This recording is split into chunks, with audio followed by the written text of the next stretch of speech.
Coming up today on Locked On Texas Tech, our turf hates us, Ted Cruz's curse is real, and we don't have enough actors on the sideline grasping for any reason to explain how it went so wrong for the Red Raiders.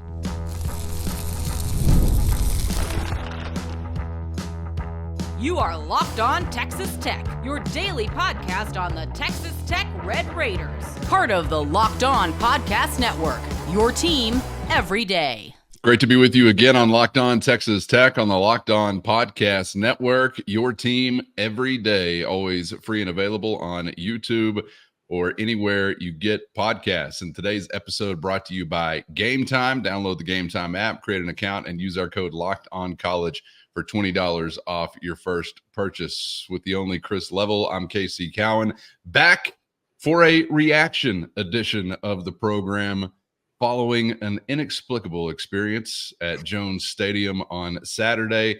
The Red Raiders fall by a wide margin to the Baylor Bears. We now have a resounding answer as to who the bye week was better for, as Texas Tech is left to gather themselves and now hit the road for 2 weeks. Chris, we talked last week about not sleeping on Baylor. Texas Tech could certainly lose this game, not getting into the typical Tech trap, and we did the opposite of all of that. Expected that it could be competitive and certainly could take a loss, but I don't know if anybody saw it coming in that kind of fashion. Just disappointing all the way around and a total collapse. I don't know what other way to describe it.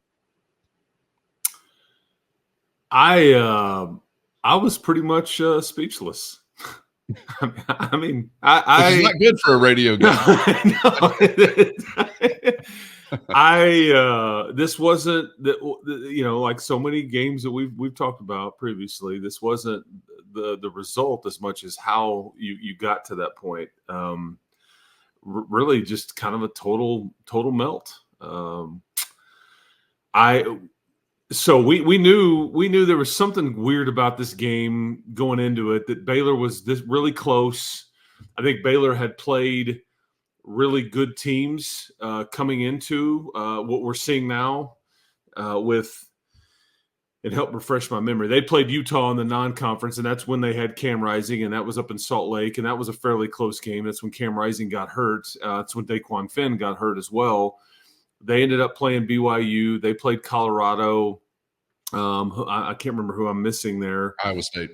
Well, yeah, and so they've seen, and I'm going to count Utah in that group because this was back in mid to September when Utah was still very much the favorite to win the league and all those things and at full strength.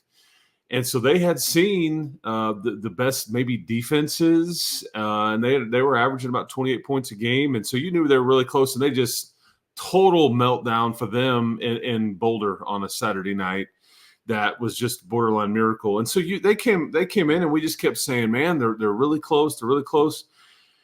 And I don't know how much emotional it took to get over just that giveaway in Boulder, maybe some. But I just was not in any way expecting them to come into Lubbock, Texas, and really do whatever they wanted. And that's what happened. You got resoundingly hammered in both trenches. And we've known that that's where you're maybe weakest on your team. And that's what has scared everybody. And we've kind of touched on it. And they won that battle, and their quarterback was allowed to do whatever he wanted. He had all kinds of time to do whatever he wanted. They popped off nearly 8 yards a carry on average. The one running back that I think came in with like 120 yards on the season averaged like nearly 12 yards every time he touched it. Offensively, Taj struggled to get going. I didn't think Barron played, just particularly great. But and then special teams. I thought special teams was as big of a reason why you were 5-1 going into this game as anything. I mean, your kicking game had been flawless. You'd had you popped some returns. You've been good on some 2-point conversions. You had, but I mean, collectively, there wasn't anything on special teams you could feel good about in this one. Not one. Your punter was bad. Dre McCray was bad. you never got a chance to make a kick or kick a field goal or anything. But it was just, I mean, and I don't know about you, Calvin, but it just felt weird in there on a Saturday afternoon. It was a weird vibe. It was like, this is supposed to be fun. I go back to something Mike said. You got to be the most excited team to play, and you were not. It was just a flat feeling from the get-go, and I don't know why. I don't know why, but it kind of carried over. And there were some moments where you felt like when it was 17-14, then I guess it was 24-21, and you were trying to, make a run a little bit and all that. The place kind of got going, and you saw some energy, but it slowly got away from you, and then it was gone. And now here we sit. Yeah, and really from the first offensive series, which is the antithesis of what we talked about last week or 2 weeks ago. Hey, you want to take the football, you feel good about your first script or whatever, you want to go down and score first, and you want to play from ahead. Well, the other side of that coin is if you take the ball first, and it wasn't Texas Tech's choice, Baylor deferred, but you got the ball first, and then Baylor smacking you around right out of the gate. And it was all, to me, Chris, involving a few carries from Taj Brooks. I think you went for no gain, you went for 2 yards, you went for a loss of 1. I think on that very first series is like, uh-oh. And so any juice that might have been there to begin with kind of zapped right there. And not that can't be overcome. Obviously it can. And deep into the ball game, still a ball game. I said it on the reaction video following the ball game last night that I felt like about midway through, like, boy, it's going to be a long road to hoe. It is going to be a challenge to close the gap and get out in front, but it's still a ball game. And then all of a sudden it's like, wow, this is Mount Everest. There's no way we're climbing this hill. And it almost seemed to turn kind of just like that. But yeah, and that's what I mean by a second bullet point I have on the rundown there on the screen. Late arrival, early departure. I felt like Texas Tech was late to even get off of the bus for some reason. I don't know. The fan base was there. I feel like you had the chance to have a great environment, sold out stadium, and they showed up. But then I felt like you also checked out pretty early. I mean, I don't know how many ball games I've seen where the entire fourth quarter is garbage time. I'm sitting there at one point thinking, I've never seen so much garbage time in a game in my life that wasn't like, 66-10 or whatever it might have been. But that's kind of the way it felt. And it just really seemed like from the get-go, there was a team that was more excited to be there. And unfortunately, it's not the team that was in red and black. But got to give a lot of credit to Baylor. And I talked about a couple of weeks ago, man, you give Dave Aranda extra time to prepare defensively for your team. You better take that seriously. And certainly seemed like whatever was working, he had a good plan. And again, just maybe most disappointingly had the more motivated team. And you are definitely noticing what I think everybody else is noticing as well, as far as those trenches. I mean, just absolutely no pressure. You can't even get close enough to spit on their quarterback. Meanwhile, on the other side of things, your O-line is constantly going backwards, whiffing on blocks. There are free defenders just seemingly always in the face of Taj Brooks. I don't know where these guys are coming from, but even in some of those sets too, where you got, multiple tight ends involved and some lead blockers, just the execution, it ain't there. And the general question I think I've gotten the most from the Matador Mobsters over the last 12 hours or so, what were they doing with the bye week? First, today's episode brought to you by ZBiotics. ZBiotics Pre Alcohol probiotic drink is the world's first genetically engineered probiotic. It was invented by PhD scientists to tackle rough mornings after drinking. Here's how it works. When you drink, alcohol gets converted into a toxic byproduct in the gut. It's this byproduct, not dehydration, that's to blame for your rough next day. Pre-alcohol produces an enzyme to break this byproduct down. So just remember to make ZBiotics your first drink of the night. Drink responsibly, and you're going to feel your best tomorrow. So go to zbiotics.com/lockedoncollege to learn more and get 15% off your first order when you use our code LOCKEDONCollege at checkout. ZBiotics is backed with 100% money-back guarantees. So if you're unsatisfied for any reason, they're going to refund your money. No questions asked. Remember to head to zbiotics.com/lockedoncollege and use the code LOCKEDONCollege at checkout for 15% off. What were they doing with the bye week? Because you just came from what looked like arguably your best outing of the season on the road in Tucson to now inarguably the worst outing of the season. So what happened over these last 2 weeks, man? I know we don't have the answers, but it's a question everybody's asking. And maybe, you look at what has happened in Arizona. Maybe that's if you start looking at that, Colorado went into Tucson and did whatever they wanted to, beat them in way worse fashion than you did. I felt like you had nobody open, and I felt like they had guys open all over the field. Yeah. It was one of those games where I'm like, are they playing with 13 guys on defense? And are we only playing with like 8? That's what it felt like. And I think Joey would tell you they got largely outcoached on the week, and it's execution, and it's Barron said after the game they had it schemed up, and he was right. And then I think Jake Spavital, Aranda said after the game that they added some different running wrinkles into the equation, and they worked some stretch plays and some things like that, but that they creased the defense, and I'm like, that's an understatement. But it just and I feel like we know this. Your offensive line is just not very good. It's unfortunately about the same, if not maybe a bit worse than last year. You go back to what you know. I mean, would you be willing to, have a redo on the Monroe Mills decision to let him walk after he kind of demanded some more? I don't know. I don't know what if you. But bottom line is you're just not very good up front, and it's hard to play offense because I do think your skill is very good. I mean, I think that the one guy. There's a couple of guys. I thought Caleb Douglas had a good game. I thought Josh Kelly had a good game. Taj has his kind of usual game. But Barron was okay. I thought there was not much else. Conyers threw a touchdown pass, but you're just Barron's constantly like in feeling pressure. And then when he had time, there's nobody open.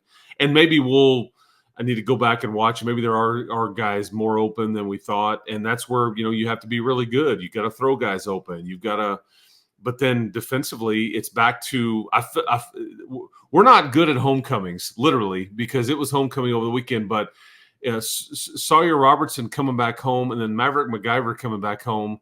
I felt like I'm watching the same game because it's back to the patty cake pass rush, like just stand. You can only cover for so long, and then he made the right read every time, like McGuire did. So quarterbacks coming back to play their either hometown college or their old school or whatever. That's not gone well for the Texas Tech defense. But it's a bad combination when you can't largely protect on the offensive line, and then you cannot get any pressure on the opposition. We said this a couple weeks ago. Josh Hoover, they have better weapons than maybe anybody in the Big 12 on paper outside of, I will say, Colorado. Okay. J.P. Richardson, Savion Williams, and then Jack Besh. That's as good of a receiving group, talent-wise and skill set, speed that you're going to see outside of Travis Hunter and Horn and what they've got at Colorado. And Hoover, as long as he doesn't turn it over, he's been pretty good. Now, they didn't put up a ton up in Salt Lake City on a Saturday night. I think Utah's pretty good on defense, but and then you know what Rocco Becht has done, and what Shedeur Sanders has done. I mean, so this was on paper, this was the easiest one, and it just doesn't get that. That's what really concerns me, because if you don't get any pressure on any of these guys, I can already tell you what the result's going to be. It's going to be ugly, and and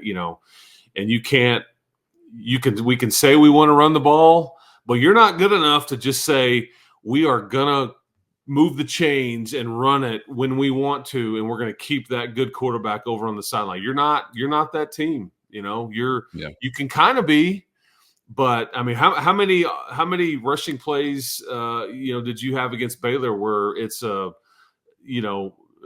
loss or a no gain or a 2 or 3 yard game. I mean, like very minimal, like where it's just not doing a whole lot. So that part just worries me. But does this game is a great question for you. Does this game say more about Baylor or about Texas Tech? Good question. And the fact that it is a good question, it should tell you a lot. Should tell you a lot.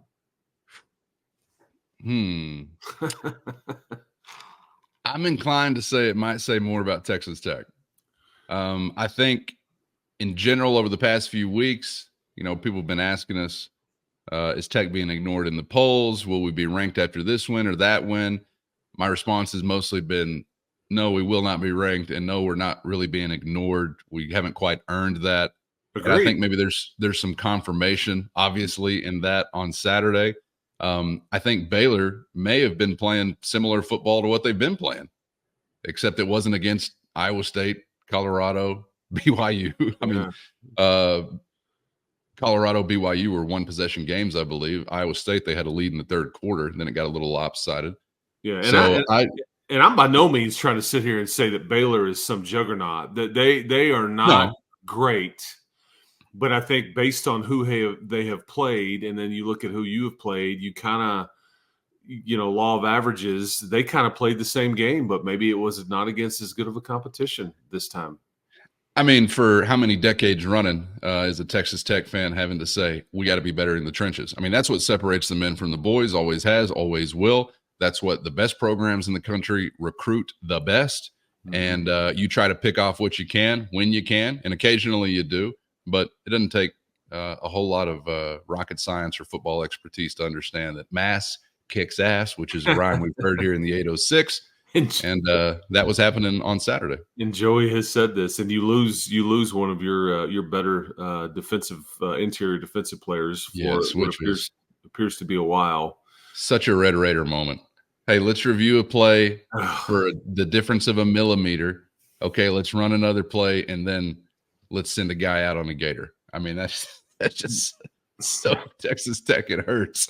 What else hurts is our own turf screwing us. Now, this is a scientific breakdown. I've been crunching the numbers overnight. This was amazing to watch. You want to talk about Texas Tech luck. QB fumbles the ball, bounces right back into his hands. Baylor's QB. Punter fumbles the ball, bounces right back into his hands. He gets off like a 60-yard punt. Rolls down past the 20, I think. Squib kick. McCray bobbles the ball. It is repelled from our guy like they're magnetized to repel one another. Our turf, man, what's it got against us? And we got to get into some investigation as to whether or not we need to figure out some better ways to get some bounces. But it was just that kind of day. I couldn't believe that Robertson play. We finally get close enough to sniff the quarterback at least. The ball hits the ground and boom, right back in his hands. But it was just that kind of day. That's why I say inexplicable, because a lot of this can't be explained. Some of it can be. Again, like in the trenches, you're just sort of getting your butt kicked. But I guess the motivational aspect of all this is maybe one of the things that concerns me the most. I don't know how you're not ready to play and be excited in front of a sold-out crowd, your home stadium, in-state opponent. You've got some things on the line. Certainly we're not like in everything. Everything's on the line. Could say everything. Yeah, I mean, I and this happens to teams. I'm like you. I don't understand it. It does happen. You wait for the slip up, but you're not by no means good enough to be like, we'll just and I'm not saying that was the case, but you're not good enough to like show up and be like, we got this, man. We got our eyes on the road trips coming up. I mean, no. I mean, and I woke up yesterday morning, and I do always pay attention to what Vegas thinks, okay? And there's a variety of things that go into that. I just always pay attention. But that number kept getting lower.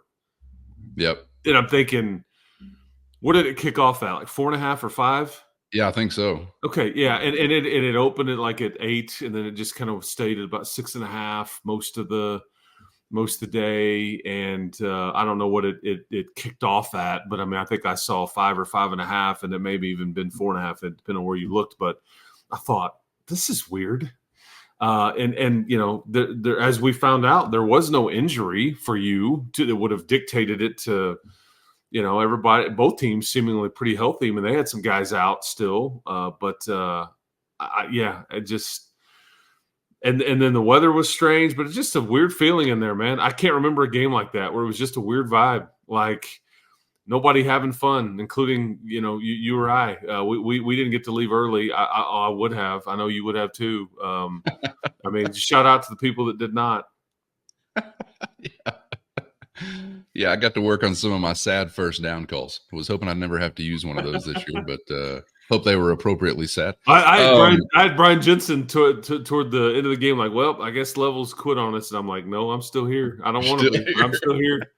Yeah, I mean, it's like, and the official kept like stopping playing. Like, will the clock keeper put 10 more seconds back on the clock? I'm like, why, man? I mean, what do you? I mean, why? We get it. Yeah, it's but no, I like you. I got to sit there and then talk to Joey afterwards. And I mean, like real quick, I guess, and I'll wrap up my thoughts here on this episode. But Joey said, I'm like, did you see this coming? He's like, no, I mean, and I don't know what I expected the answer to be, but I think I was just so shocked that, and it wasn't that you lost, it's how you lost. And he just, he had walked to me at halftime, and I think he said the term special teams like 4 times in a row. And then he went through all the mishaps, and that's why the game was close to that point, but you were still very much in it. And I think that, like you probably thought, go in the locker room, get on a run, get a few stops, maybe get, that's the other thing. There was nothing that even close to resembled a takeaway. You had the one interception on offense, but you had the muffed kick. But I think I said to you in one of the episodes late in the week, Baylor is good enough to beat you, but I think that in some ways you may have to help them do it. And you did repeatedly. I mean, you're done with toes, man. They're all gone. But Baylor, I mean, credit to them, is that they made plenty of plays and guys wide open. I think their coaches did a good job in all aspects. And I think some of the special teams gaffes were very much self-inflicted. I don't know. And Dre's not a bad kid at all, but I don't know what he's doing after the muff. And then he brings one out 4 or 5 yards deep. I mean, because you and I looked this up before we started this episode. Your average starting field position, Baylor's started their possessions on average at their own 45-yard line. You started it on your own 23-yard line because of things like that. I'm going to bring it out, and then I'm going to get tackled at the 14. Like, yep. I mean, you're not good enough there. In either aspect to just like, we'll go on an 84-yard drive or whatever, or 86-yard drive, whatever it is, math. And we'll let them start at midfield every time. Basically, yeah. So anyway, very frustrating, man. To me, it's the worst loss of the McGuire era. First, today's episode brought to you by Gametime. Never sweat buying tickets to your favorite event again with Gametime. It's always a breeze using the Gametime app where you're going to find the best last-minute deals, and I love being able to scout out a view from any seat before pulling the trigger. Of course, you're always doing it at the lowest price guaranteed. Gametime has deals on tickets right up to the start of the event and even an hour after it begins, which means you can finish off that final brat, that final beer at your own pace at the tailgate, because Gametime is the place to find last-minute seats to any event. Gametime gives you the fastest and easiest way to buy tickets, but not just fast, also secure and simple to use. So right now, download the Gametime app and create an account and use our promo code LOCKEDONCollege for $20 off your first purchase. Terms do apply. Again, create an account and redeem our code LOCKEDONCollege for $20 off. Download the Gametime app today for last-minute tickets at the lowest price, guaranteed.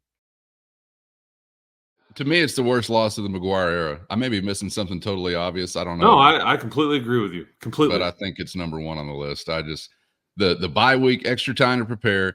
You got 0-3 in conference coming to your house, sold out stadium. You've got the opposing fan base talking for the last 2 weeks about how they hate their coach and they want our coach. And then you come out and it's maybe that was the grand plan, is we'll keep him in the seat. Maybe that's our here in Waco. Yeah, because you just single-handedly saved his job. Maybe, I don't know. Everybody took their turn. It did start with the special teams, which just went special ed, and then we had some offensive miscues, and then just I do not know what happened to the defense later on in the game, because in the first half of the ball game, I think you give up 77 yards on the ground to Baylor. 44 of those come on one play. There really wasn't a whole lot of offense cooking for the early portion of the game for either team, but obviously they checked out at some point in time, and it was like, here's a 15-yard gash, here's a 25-yard gash. Oh, we're not covering these gaps, just run right up the middle, whatever it might have been. I don't know, Chris. I'm just tired of getting everybody's best shot. We're always everybody's Super Bowl, us in Alabama, and I'm sick of it. When will it end? And Ted Cruz was in town over the weekend, by the way, so that curse continues to hold true. If Ted Cruz comes to your town, put the opponent's jersey on him ASAP, as soon as you can. We should have had that guy in a Baylor jersey immediately. We'll know next time. Is he like Drake? I mean, on the sideline, I saw Buddy Garrity from Friday Night Lights. I did see Terrence Steele from the Cowboys. Yeah, I wish we could have got him out there. Yeah, I saw Mr. Roderick Thompson. I put him on the air during the broadcast. He was down there. Buddy Garrity. I'm not familiar with Buddy Garrity. He was I think he was the white-haired kind of the booster He's an actor? guy. Yeah, well, that's his. That was his character in Friday Night Lights, the TV series. Brad Leland. There you go. Yes. You touch on this because I was watching UT afterwards. I see McConaughey pumping up the crowd, and I'm like, maybe we need to get our actor power up. Like, where's Jesse Plemons? Where's Barry Corbin? We got to get these guys. I didn't know we had Brad Leland in the house. Yeah. All right, come on back, Brad. Maybe we can give you a better show. But I never thought it possible, and we need to put it in perspective. I never thought I'd feel so strange 7 games into a season being 5-2 overall and 3-1 in your league. That's what's weird. Yeah. But I was just like, man, why can't you be like Indiana? Why can't you be like BYU? Why can't you be like one of those teams that just kind of sneaks up and then gets some momentum and gets on a roll and all that? But it's just not to be. So I don't know where we go from here, but I guess we'll talk about it all week on Locked On. I do want to, on the next episode, get into how you avoid allowing this one loss to become 2 or become 3 and just drag on and on and on. You got no time to rest, no time to feel sorry for yourself. And if no other statement is indicative of the way we're feeling today in West Texas, Chris just said, why can't we be like Indiana? So just let that resonate with you out there for a bit. What year is it? All right. Appreciate you guys for hanging with us on this reaction episode. I know it's painful, but we'll heal together. And we are on the road now for 2 weeks, which does come with big challenge, but also big opportunity. Chris, appreciate the time as always, man. Enjoyed it at least as much as is possible. And we'll see you for the next one. We love you all. Keep hope alive, even when it hurts a lot. We'll talk to everybody tomorrow. Get subscribed on YouTube or anywhere you get podcasts so you never miss an episode. And if you'd like the healing to continue in a one-on-one fashion, join the Matador Mob. Hit the show notes, check the link there for a free 14-day trial. We've been chopping it up throughout the night, throughout the morning with those Matador Mobsters. So appreciate them for being out there as well. For Chris, I'm Casey. Thank you for the time, and we'll hope to see you back for the next round on Locked On Texas Tech.